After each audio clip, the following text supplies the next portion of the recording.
है तो इसका मतलब ये स्पष्ट है कि सरकार की लाख प्रयास के बावजूद भी इस नियम का अनुपालन नहीं किया गया है। निजी क्षेत्रों में 75% के आरक्षण को बिल्कुल अनदेखा किया गया है। इसलिए मेरा सीधा सवाल यही होगा कि अगर जिन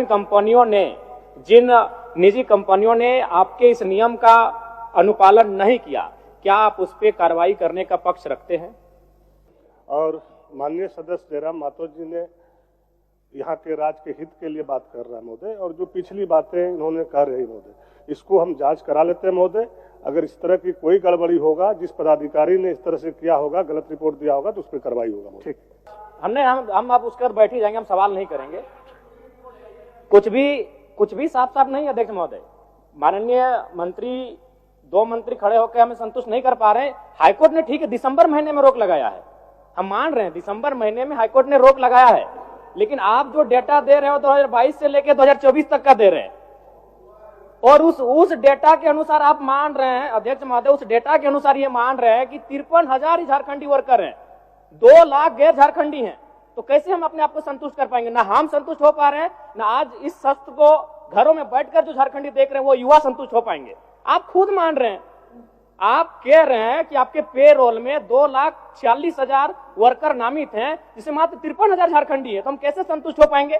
अगर उसको परसेंटेज में तब्दील करते हैं तो 21% होता है। तो अब किस मुंह से 75% आरक्षण की बात करें? मैं मंत्री महोदय आपको दोष नहीं दे रहा, क्योंकि आप नए आए हैं, लेकिन इससे पूर्व जो कार्यकाल जिन्होंने संभाला है उनसे भूल हुआ है, स्वीकारिए। दूसरी यानी मंत्री जी को भी गोल गोल घुमाया जा रहा है।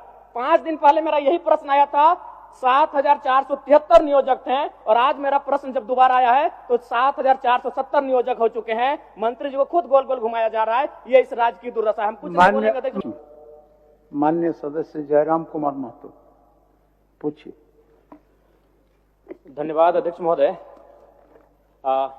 इस प्रश्न का उत्तर मुझे पूर्व में ही प्राप्त हो चुका है, और चूंकि माननीय मंत्री महोदय नया प्रभार है, इसलिए मैं इनको इस कार्य के लिए विशेष दोष नहीं दूंगा, लेकिन ये काफी गंभीर प्रश्न है और उत्तर में इन्होंने स्पष्ट कह दिया है। चूंकि मैंने ये प्रश्न मांगा था कि झारखंड के लोग निजी उद्योगों में कितने बहाल हैं, तो इनका उत्तर था, विभाग का जो उत्तर हमें मिला है, जिसमें इन्होंने 2.5 लाख के आसपास बताया कि इनके पेरोल में नामित है, जिनमें मात्र 53,000 झारखंडी है।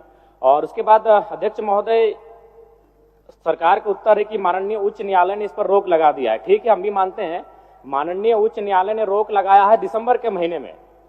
तो अगर दिसंबर से पूर्व, यानी आपके पास जो डेटा है, जाहिर सी बात तो दिसंबर से पूर्व है, और अगर दिसंबर से पूर्व का डेटा है अध्यक्ष महोदय, तो इसका मतलब ये स्पष्ट है कि सरकार की लाख प्रयास के बावजूद भी इस नियम का अनुपालन नहीं किया गया है। निजी क्षेत्रों में 75% के आरक्षण को बिल्कुल अनदेखा किया गया है।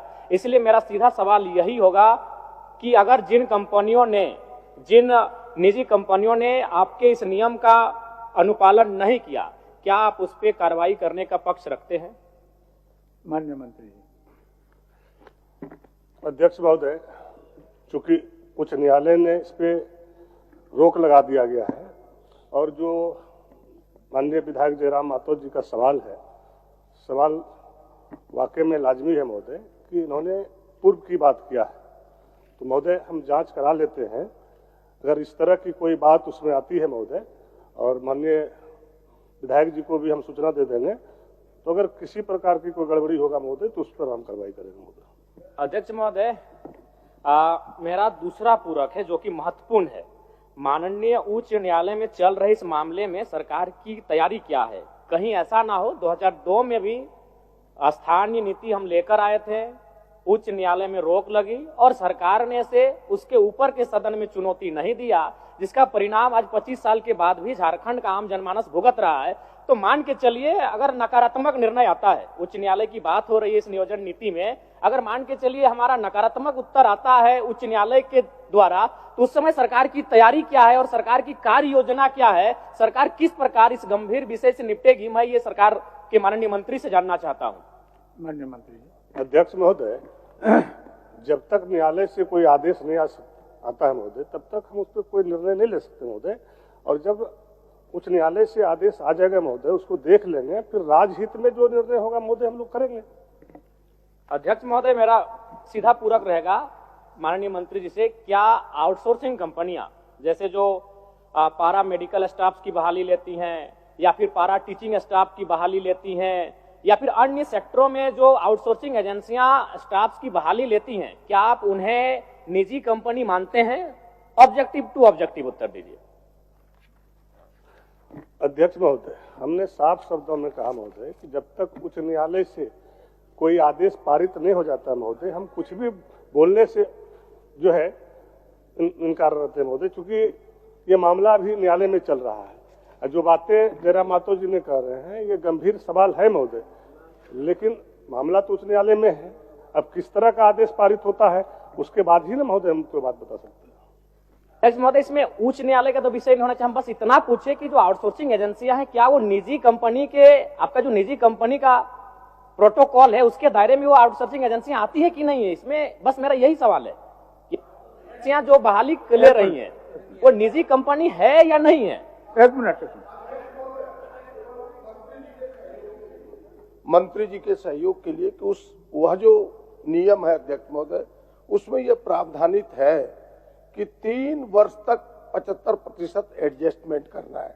यह कानून मात्र 1 साल तक चला, 3 वर्षों तक चलता तो शायद एडजस्टमेंट हो जाता 75%, जो माननीय सदस्य कह रहे हैं। और दूसरा, उस कानून में यह भी प्रावधान है अध्यक्ष महोदय कि कोई लोक उपक्रम, सरकारी लोक उपक्रम को अगर आउटसोर्सिंग एजेंसी भी काम करेगी तो वहां भी ये नियम लागू होगा, जो माननीय सदस्य जानना चाह रहे, केवल मंत्री जी के सहयोग के लिए। एक मिनट मंत्री जी, एक मिनट आप बोलिए। एक मिनट मंत्री बैठिए, एक के साथ जवाब दे दीजिएगा। बहुत ही महत्वपूर्ण प्रश्न है पूरे झारखंड के स्थानीय झारखंडी मूलवासी का अध्यक्ष महोदय। माननीय सदस्य जयराम भाई का यही है चिंता कि जो अभी एजेंसी मैन पावर जो रिक्रूट कर रही है सरकार के अधीन, क्या वो एजेंसी को आप निजी कंपनी मानते हैं, हाँ या ना? दूसरा, अगर आप मानते हैं तो उस पर ये 75% यहाँ के मूलवासी, यहाँ के आदिवासी, यहाँ के झारखंडी लोगों को 75% आरक्षण दे रहे हैं कि नहीं दे रहे हैं? नहीं दे रहे हैं तो देंगे कि नहीं देंगे? और तीसरा कि जो आपने ढोल बजाया कि 75% यहाँ के निजी क्षेत्रों में काम करने वाले को, झारखंडियों को नौकरी मिलेगा, हाईकोर्ट में आपने ऐसा पॉलिसी बनाया कि टर्न डाउन हो गया, तो आप ऐसा क्या पॉलिसी बनाएंगे जहां पर झारखंड के नौजवानों को रोजगार में प्राथमिकता 75% मिले? चलिए आप एक मिनट। माननीय मंत्री को थोड़ा सा सहयोग कर देना चाहते हैं। कारण यह है कि हम और माननीय सदस्य प्रदीप यादव जी समिति के सदस्य थे, जिस समिति ने अध्ययन के उपरांत इस निजी क्षेत्रों में 75% भागीदारी को सुनिश्चित कराया था। 2-3 विषय आए। एक विषय माननीय सदस्य नवीन जायसवाल जी का आया। हरियाणा में इन्हीं की सरकार, मनोहर लाल खट्टर जी की सरकार थी, वहां भी ऑनरेबल हाई कोर्ट ने स्ट्रक डाउन किया इसी 75% आरक्षण के मुद्दे को। दूसरी बात जो चीजें हरियाणा हाई कोर्ट ने हरियाणा के लिए लागू की, ऑनरेबल हाई कोर्ट झारखंड ने झारखंड में लागू किया, प्रक्रियागत है, जो निर्णय आएंगे। दूसरी बात मैं स्पष्ट बड़ा कहना चाहता हूं कि कोई भी कानून रातों रात लागू नहीं हो सकता है।